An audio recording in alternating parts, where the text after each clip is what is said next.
ഉത്തർപ്രദേശിൽ ബി.ജെ.പിയെ തറപറ്റിക്കാൻ കോൺഗ്രസിനെ പടിയടച്ചു പിണ്ടം വെച്ച് ബദ്ധവൈരികളായ എസ്.പി.ബി.എസ്.പി സഖ്യം രൂപീകരിച്ചിരിക്കുകയാണ്. ബി.ജെ.പിയെ 2019 ലോക്സഭാ ഇലക്ഷനിൽ തറപറ്റിക്കാനാണ് ഇവർ ഈ സഖ്യം രൂപീകരിച്ചത്. എന്നാൽ സഖ്യം രൂപീകരിച്ചെങ്കിലും അണികൾക്കിടയിൽ ഇപ്പോഴും പൊട്ടിത്തെറി തുടരുകയാണ്. എസ്.പിയുടെ എം.എൽ.എ ആയ ഹരിയോം യാദവ് തന്നെ ഇപ്പോൾ സഖ്യത്തിനെതിരെ രംഗത്തെത്തിയിരിക്കുകയാണ്. തന്റെ മണ്ഡലത്തിൽ ഈ സഖ്യം പ്രാവർത്തികമാകില്ല എന്നാണ് ഇപ്പോൾ ഇദ്ദേഹം പറഞ്ഞിരിക്കുന്നത്.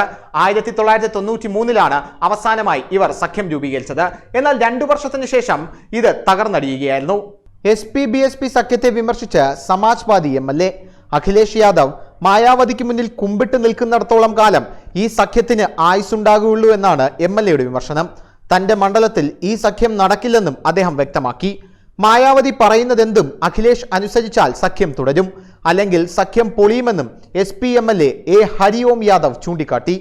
ഇരു പാർട്ടികളിലും സഖ്യമായി മത്സരിക്കാൻ തീരുമാനിച്ചെങ്കിലും അണികൾക്കിടയിൽ സഖ്യം ഇതുവരെ യാഥാർത്ഥ്യമായിട്ടില്ല. നേരത്തെ ഒരുമിച്ച് ഭരണത്തിലേറിയതിനെ തുടർന്ന് സംഭവിച്ച മുറിവുകൾ ഇതുവരെ ഉണങ്ങിയിട്ടില്ല. 1993 ബി.ജെ.പിയെ തോൽപ്പിക്കാൻ വേണ്ടി ബി.എസ്.പിയും എസ്.പിയും ഒന്നിച്ചത്. 2 വർഷത്തിന് ശേഷം സഖ്യം തകരുകയായിരുന്നു. എസ്.പി പ്രവർത്തകർ മായാവതിയെ ആക്രമിച്ചതിനെ തുടർന്നാണ് സഖ്യം തകർന്നത്. അന്ന് മായാവതിയെ ആക്രമണത്തിൽ നിന്ന് രക്ഷിച്ചത് ബി.ജെ.പി എം.എൽ.എ ആയിരുന്നു.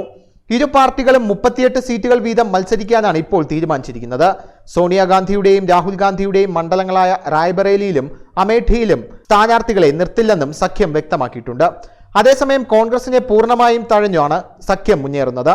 എല്ലാ സീറ്റുകളിലും ഒറ്റയ്ക്ക് മത്സരിക്കുമെന്ന് കോൺഗ്രസ് ഇപ്പോൾ വ്യക്തമാക്കിയിട്ടുണ്ട്. News desk Malayalam express.